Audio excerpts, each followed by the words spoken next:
Eita, é nóis!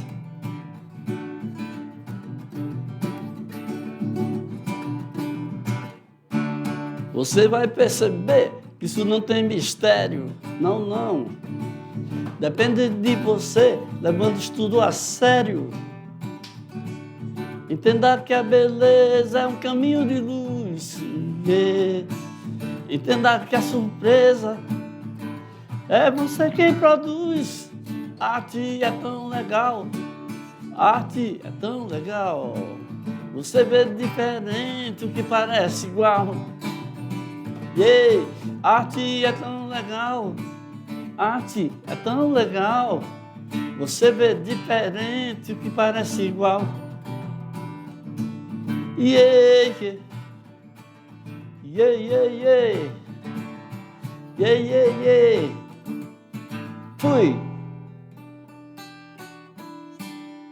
Pois é, dessa alegria toda, passando essa mensagem positiva, né? Você tem a arte dentro de você, né? Você tem a sua visão, a sua parte de espectador, né? De consumidor da arte também, né? Não é só quem vai e faz a sua produção artística, mas também quem aprecia, quem recebe os efeitos da arte, né? Mas aí hoje a gente vai falar sobre a arte acadêmica. Joga lá na tela aí que a gente vai começar. Vou colocar o violão numa posição aqui confortável para ele. E a gente vai ver hoje uns detalhes muito interessantes sobre... Olha só o assunto de hoje. Olha aí, ó, arte acadêmica no Brasil.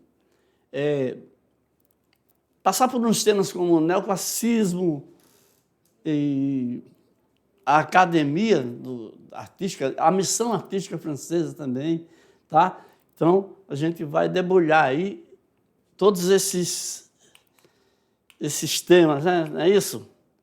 Vamos voltar aqui para o início para a gente ver bem direitinho. Aqui, agora, olha só, esse mapa aí, né? A pintura e a história do século XVIII, tá? A pintura histórica, a partir de 1600, nos idos de 1648, a gente até já viu um pouco desse mapa, mas a gente vai recordar aqui porque é fundamental para o que vem a seguir a gente entender, tá? Olha, teoricamente, né, a pintura histórica, né, serviria para registrar algum acontecimento histórico. Em 1648, adquire até um certo prestígio por conta das academias de arte. Academia, podemos entender como sendo escolas, tá? Uma certa escola aí muito mais renomada, muito mais cheia de mestres qualificados, né? E aí vem também, vamos discutir também aqui o neoclassicismo, que tem muito a ver com a arte acadêmica já em 1750, porque o neoclassicismo é um novo clássico, né? O objetivo é resgatar os valores estéticos. Deixa eu me arriscar aqui, ver se... Ai, ai, ai. Então, resgatar os valores estéticos e culturais das civilizações da antiguidade, né? Sim. A missão artística francesa, já em 1826, né, já estabelecendo o ensino oficial das artes plásticas no Brasil, influenciando o cenário artístico brasileiro, já com informações de fora, tá? Então, vamos ver logo aqui, eu vou deixar uma atividade interativa para vocês, né? Olha só, essas ilustrações aí, né? Sobre a música, sobre a dança e até sobre a sétima arte, o cinema, não é isso? Então vamos ver aqui, olha só. O que é o museu? Qual a sua importância para a sociedade? Vou deixar essa pergunta aí no ar aí, para ao longo da aula a gente vai dando mais detalhes e aí você vai, né, elaborando a sua resposta para essa questão, tá bom? Então, vamos ver aqui uma curiosidade aqui, interessante. Um lembrete, vamos dizer assim. A Academia Imperial de Belas Artes, a AIBA, né, que a gente já falou sobre ela também, né, em outras aulas, foi uma escola superior de arte fundada no Rio de Janeiro por Dom João VI, tá bom? Então, você está vendo aí o Debré, né, com uma de suas obras de arte, não é isso? Uma curiosidade interessante é que a fundação da escola envolveu a contratação de professores estrangeiros conhecidos, né, que vieram na missão artística francesa, né? Então, esses professores, eles faziam parte dessa missão e eles ficaram conhecidos, né, como professores da missão artística francesa. Entre esses professores estava o famoso pintor Jean-Baptiste Debré, que retratou o cotidiano da corte brasileira em suas obras. Ok? O cara era show de bola. Né? O cara sabia de tudo aí. Ele já veio já com essa função de retratar, né? De passar essas informações, essa nova... Deixa eu ver se eu consigo aqui. Beleza. Então, aí. Então, o pintor Jean-Baptiste, é o Batista, né? João Batista, né? Aportuguesando aí. Está aqui o cara aqui, gente fina, nunca foi preso à toa, tá bom? E uma das suas obras aí, vamos lá, vamos seguir. O neoclassicismo, agora nós vamos começar a pegar os detalhes, né? Dentro da arte acadêmica, né? O neo, que eu já falei para vocês, uma releitura sobre o classicismo, as pinturas clássicas, né?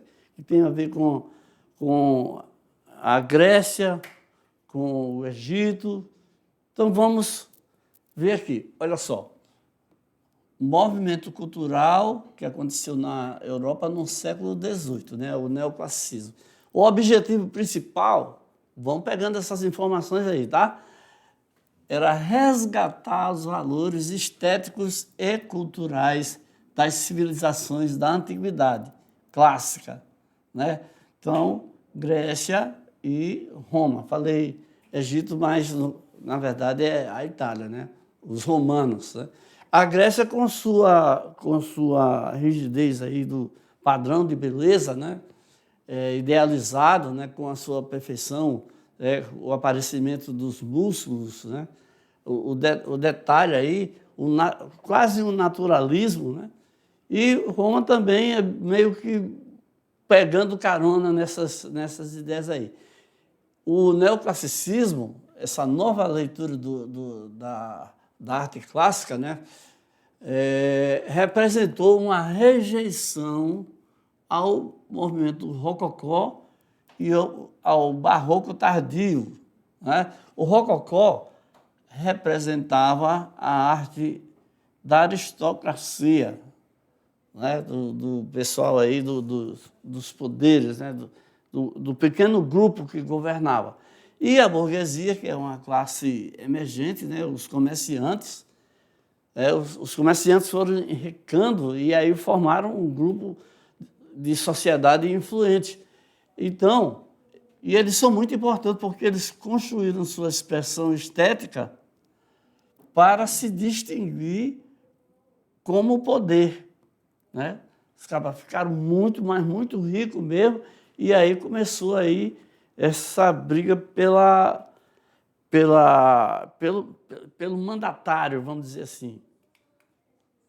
A pintura neoclássica na França, olha aqui, outro centro, né? Do século XVIII, explora fartamente os temas históricos, tá?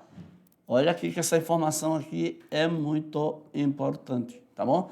Dentro da Revolução Francesa, o modelo clássico adquire sentido ético e moral, né? Porque eles começaram a retratar, né, os fatos históricos da Revolução, né? Decapitações, reações, né? A liberdade guiando, né? E o famoso aqui, Jacques Luiz Davi. Tá? Então, a busca de um ideal estético vem acompanhada de ideias de justiça e civismo, né? Como mostravam as telas do pintor Jacques, né? Igualité, fraternité, né? São os valores. Olha o que a gente vai ver agora. Olha só que tela aí do pintor. O Jacques, ele foi assim um sortudo porque ele não só acompanhou nesse tema, como também ele, nesse tempo, né? Como ele esteve presente, como ele foi assim, ele foi instigado, ele foi pago para fazer alguma. Você imagina alguma desses fatos, né? Alguma dessas situações. Você imagina aí, o cara vive só de pintar. Ele precisa de ter um emprego, precisa ter uma grana para se sustentar. Não é isso? Então, o Jacques Louis David, né, que viveu de 1748 a 1825, ele pintou várias situações, como, por exemplo, aqui a morte de Marat e a morte de Bara. Tá? São retratos de mártires da Revolução Francesa. O povo se revoltou e teve assim muitas situações, né? O Marat, né? Ele tinha uma certa doença que ele precisava ficar numa banheira. E aí veio uma pessoa lá, uma mulher, e o assassinou.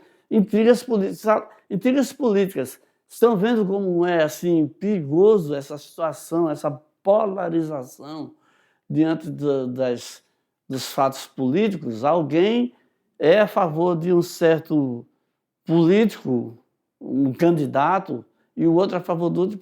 Por causa disso, gera uma intolerância.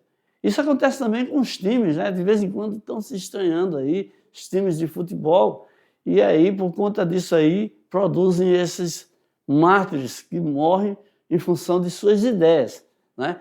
Então, são retratos de mártires da Revolução realizados por ele que atestam a face engajada de sua pintura, né? Então, ele também, por sua própria conta. Esse jovem aqui se engajou nas lutas, né? Ele foi para a fronte, né? Ele foi um avant-garde nas batalhas, né? E acabou morrendo, né? Numa dessas aí. Foi assim uma comoção muito grande, né?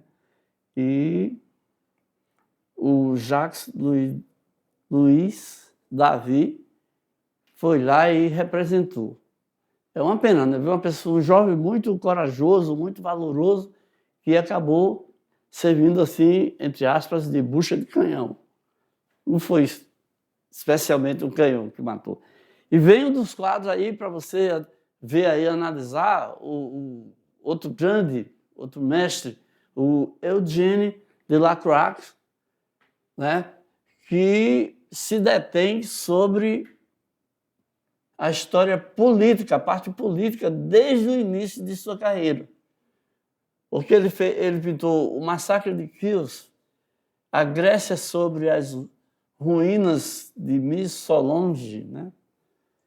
E aí vai. E esse aqui que teve o maior destaque é o célebre A Liberdade Guia o Povo, que nesse quadro aí ele evidencia, ele deixa claro, ele demonstra o compromisso dele com a história de seu tempo, tá? Esse quadro ele é muito famoso, ele tem vários símbolos, né, que ele foi colocando aí, e que a gente vai, oportunamente, nós vamos destrinchar mais aí, vamos descobrir, porque nós vamos começar a aprender a fazer a análise do que a gente vê nesses quadros, né? As cores, as técnicas, o claro, o escuro, né?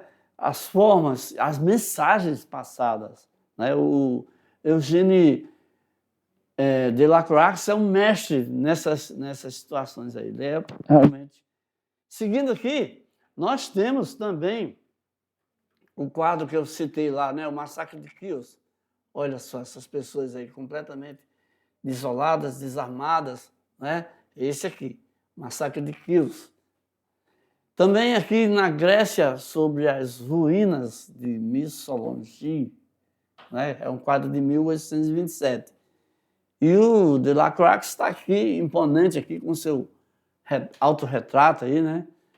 Estão vendo aí como ele destaca bem? Ele gostava muito de colocar uma mulher como assim, figura central, como determinante, né? Assim, iluminada, mulheres belíssimas, né? Que ele escolhia aí para os seus quadros. Tá bom? Você vê que se destaca mais, tem uma figura que se destaca mais. E agora, vamos ver no Brasil como é que isso aí rolou, né? Que a gente já viu esse quadro aí, o imperador Dom Pedro I, né, que pertencia à família imperial, e eu vou deixar esses detalhes maiores aí para nossos queridíssimos professores de história, né? Então, o Grito do Ipiranga, eu estou sabendo que a professora de história está fazendo um sucesso, né? É um bombardeio, né? Com sua competência, com a sua beleza. Pois é. O Grito do Ipiranga, de 1822, foi pintado por Pedro Américo em 1888 em Florença, na Itália. Né? E está fazendo parte do acervo do Museu Paulista, né? Lá da China. Isso aqui é China, né? Vamos lá. Seguindo aí, nós temos ainda mais quadros que fazem parte do academicismo no Brasil. O que quer dizer isso, gente? Os alunos, os estudantes, né, que passaram a frequentar aquela escola que os professores eram aqueles que vieram na missão artística francesa, né? Eles começaram os frutos, né, desses aprendizados aí, veio com esse abrasileiramento dos temas, da maneira de pintar e tudo mais. Por exemplo, o Vitor Meirelles retratou o que poderia ter ocorrido, a Moema, né? Depois de ela solver-se na água. Solver-se quer dizer afundar, né? No caso, ela se afogou.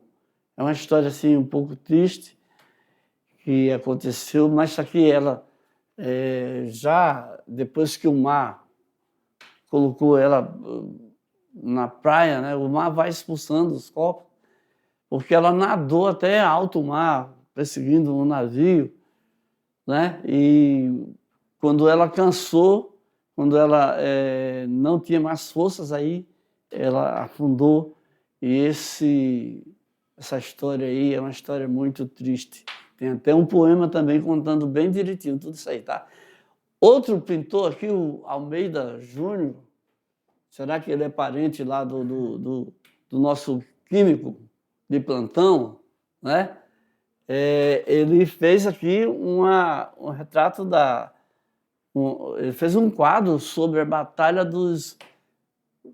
Desculpa.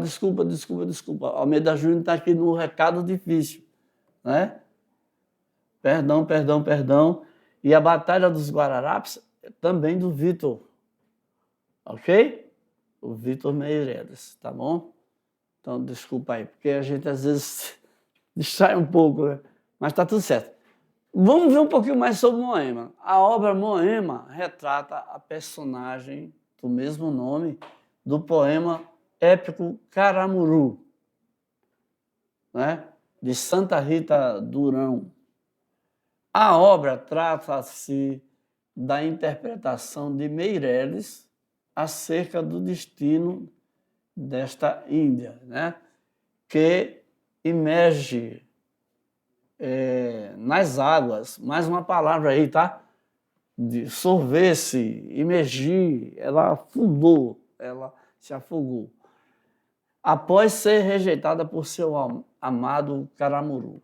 Caramuru é um codinome, um apelido de um português, né, que morou nos tempos e tinha assim um certo namoro, né, uma relação com a Moemba. Mas quando ele foi chamado de volta, né, que ele foi embora, ele levou outra índia no lugar da Moemba. Ele levou a Paraguaçu, né?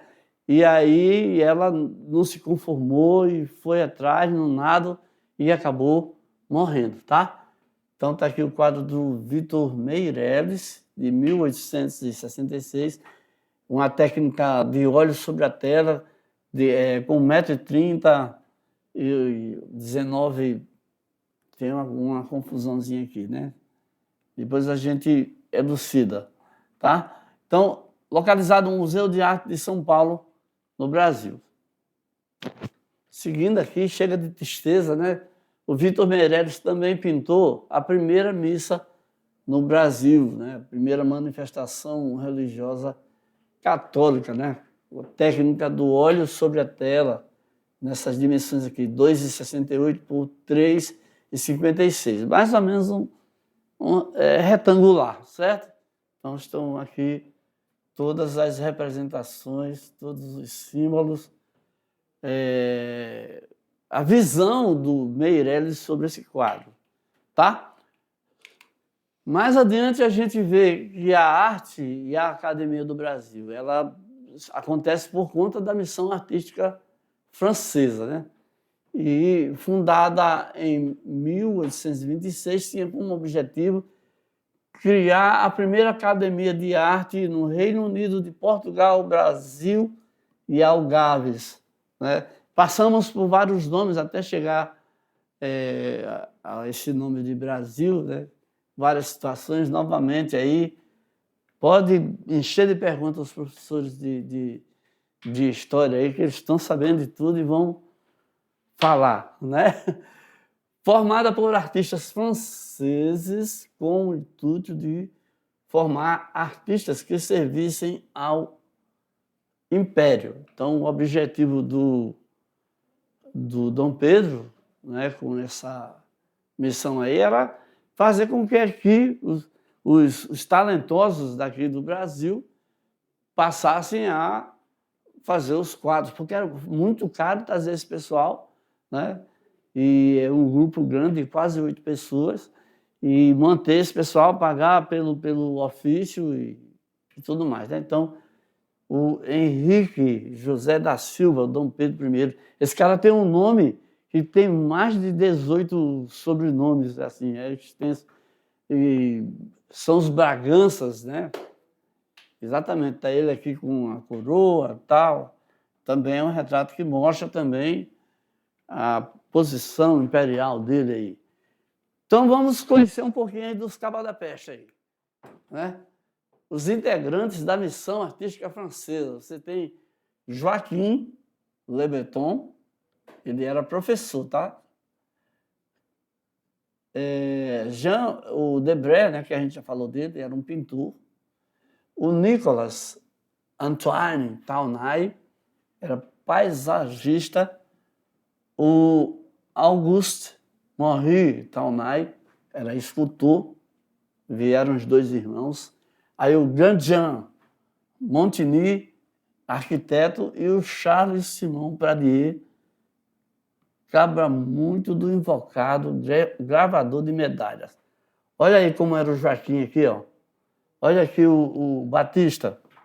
Vou logo ficar amigo desses caras aí, né? Para ficar mais fácil a gente lembrar deles, né? Vamos logo fazer aqui uma amizade, uma intimidade aí, ó. Joaquim, Batista e Nicolas, ou Nicolas. Um nome invocado aí, estrangeiro. É isso? Seguindo, vamos ver mais gente aí, ó. Daqui, ó, o irmão lá, ó, o Augusto, devia ser chamado na intimidade de Guto, né? O grande Jean, que eu falei dele também, olha aqui como era o verdadeiro rosto do Caba. E o Pradier, esse Pradier aqui é o cara, tá? Então, a função desses camaradas aí era executar trabalhos para a família real, claro, né? Relacionar as datas e fatos comemorativos da monarquia, cerimônias de aclamação e coroação, retratos oficiais de personalidades e membros da nobreza e registros variados da vida na corte e na cidade. Vamos deixar claro aqui que todos esses registros eram assim, valorizando, eram coisas positivas sobre a família real, né? Mostrando bem e tal.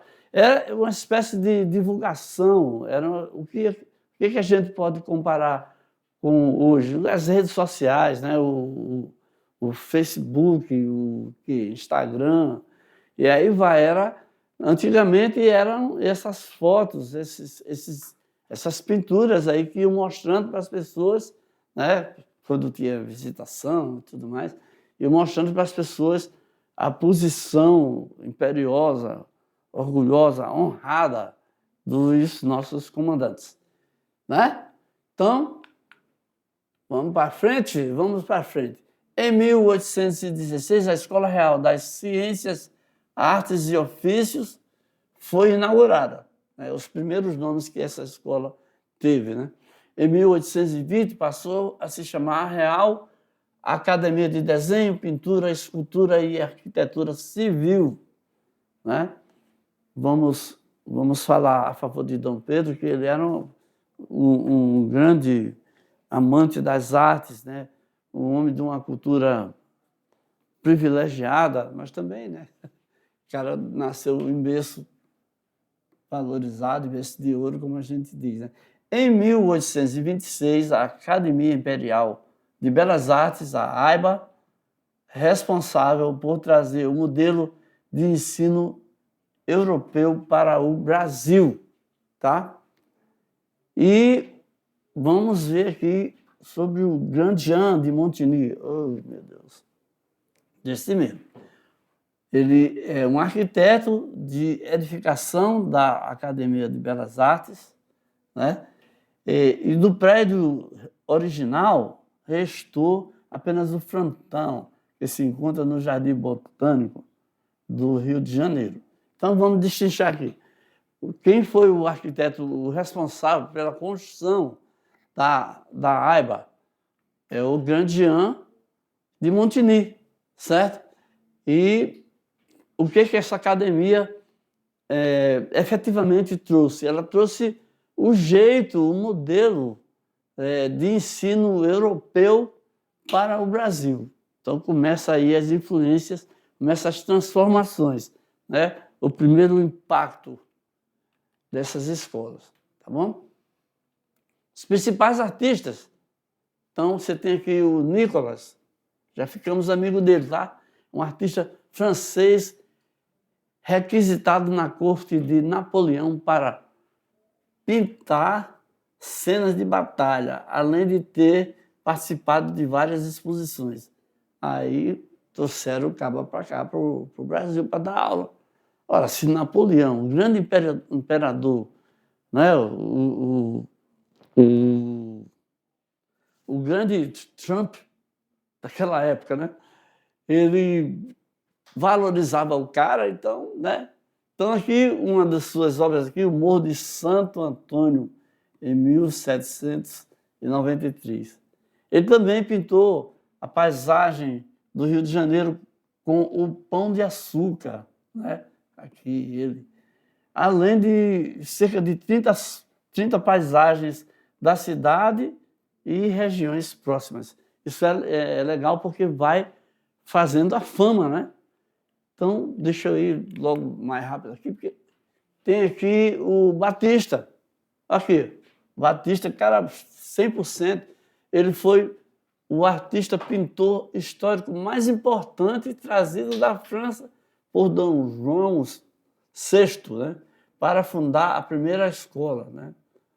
Ele executava trabalhos relacionados a datas e fatos comemorativos da monarquia, como as cerimônias de aclamação e coroação. Olha aí a intenção, né, do Dom Pedro, com o camarada aqui. Então, aqui, esse retrato aqui é um autorretrato, foi ele mesmo que fez, né? E foi publicado em Voyage, esse está em francês, né? Mas é Viagem Pitoresca e Histórica ao Brasil, certo? É isso aí. Parlez-vous français?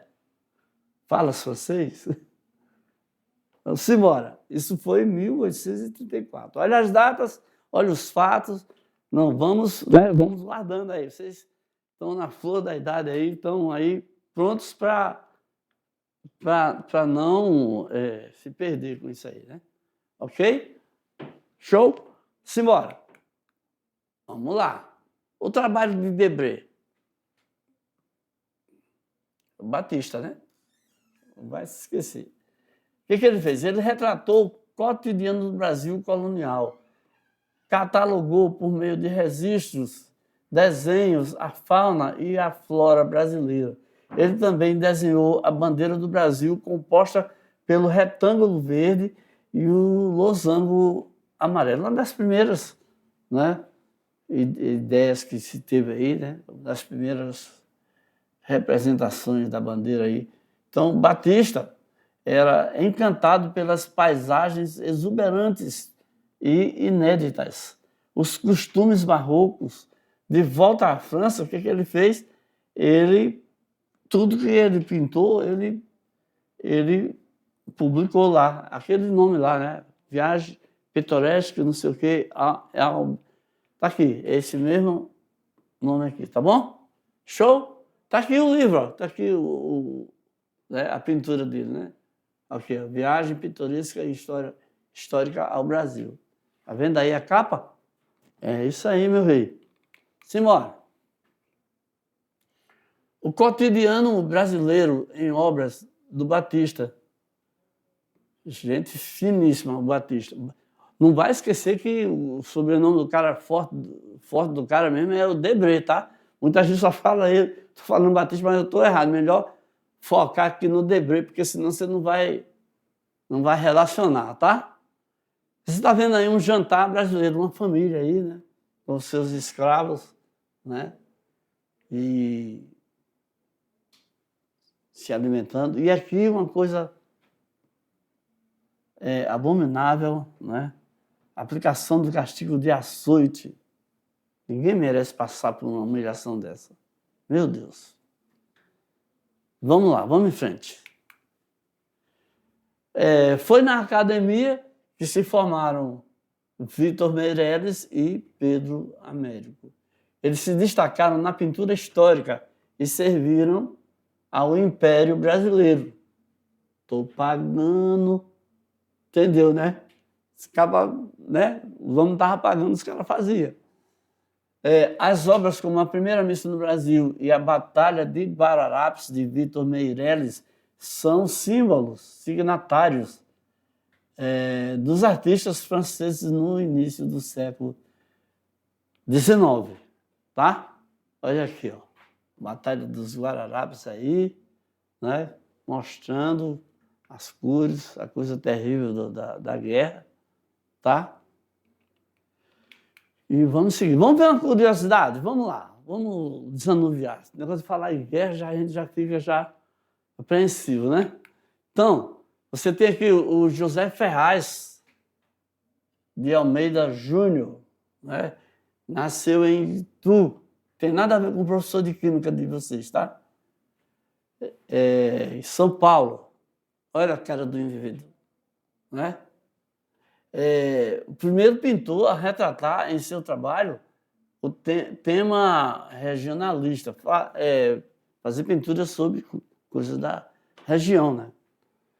Ingressou na Academia Imperial, na Aibar, em 1869. Foi aluno de Jules Chevreul e Vitor Meireles, né? Novas pessoas vieram, né? E aí os próprios brasileiros que passaram a ensinar também, tá? E no início ele dedicava-se a temas religiosos e históricos. Depois, né? Espera aí, chega disso. Aí voltou-se ao tema do regionalismo. Ele é um precursor do realismo brasileiro, tá? Então é um cara que tinha umas visões aí muito mais lúcidas, né? Então olha só, obras dele, tem aqui essa pessoa fazendo a leitura, tá vendo aí o uso das cores, o uso do claro e do escuro, né? Bem mais. E aqui também o Derrubador Brasileiro, outro quadro que tem essa pessoa aí descansando, mas você veja os detalhes como ele destacou a figura central nessa composição aí, tá? E a nossa atividade interativa, né? Que eu fiz aquela perguntinha lá no início, lembra? Vamos ver. O que é um museu? Qual a sua importância para a sociedade? Aprenda aí, tá? O museu é uma instituição dedicada à preservação, estudo e exposição de objetos de interesse histórico, artístico, científico ou cultural. Os museus servem a diversos propósitos. Preservação. Conservam e protegem artefatos e obras de arte para que futuras gerações possam acessar e aprender. Educação. Oferecem exposições, programas educativos, palestras e workshops. Aí também permite a pesquisa, permite que estudem coleções para obter novos conhecimentos, tá? Então você está vendo aí o Museu do Ipiranga. Olha só, na cultura, promovem a apreciação da arte e da cultura, ajudando a conectar as pessoas com o patrimônio cultural e artístico. E proporcionam também uma experiência enriquecedora e agradável para visitantes de todas as idades. Aí aqui vem, né, o mundo atual. Há também museus virtuais. Vou fazer um comentário rápido aqui para vocês. Olha só, os museus virtuais porque o museu ele persiste. Com o museu, com a nova tecnologia, aparece a condição de se visitar vários museus importantes, museus destacados que têm obras de arte que não estão expostas em todos os lugares, né? Obras muito importantes. Então, você vai lá, através da tecnologia, você vai e vê. E também porque os museus eles passam por uma situação em que a proteção, né, deve ser cada vez maior. Teve uma certa pessoa, o ano passado, teve uma pessoa que jogou, fazendo um protesto ridículo, jogou um copo de sopa, de tinta, na Mona Lisa. Então, para você ver que é sério. Já houve roubos e etc, etc. Tá bom? Então, com isso aqui nós chegamos às nossas referências, que é o final da nossa aula, tá? Espero que vocês tenham gostado, que tenham aprendido. São muitas informações, né? Mas a gente vai, através disso aí, vai conectando aos pouquinhos, ligando os pontos, tá bom? Então, a gente fica por aqui. Até a próxima aula, hein? Valeu!